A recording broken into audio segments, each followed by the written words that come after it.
Boyz coach, Jaime Hallgrimson, is just about ready to officially take up his duties, arriving, of course, on the heels of a spectacular World Cup in Qatar. So obviously, World Cup upon everybody's mind.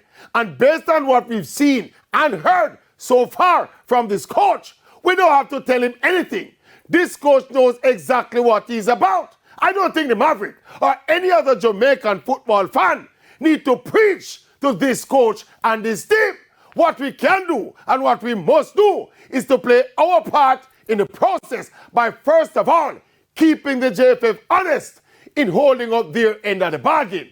First of all, we need some games, generally, but more specifically, some games at the National Stadium.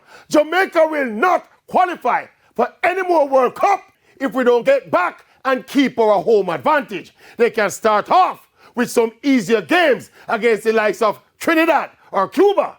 We're supposed to beat them up, and the wagon will start filling up again. Yes, private sector will jump on, government will jump on, and the confidence of everyone will rise sky high. Yes. And then we will be on our way. Yeah.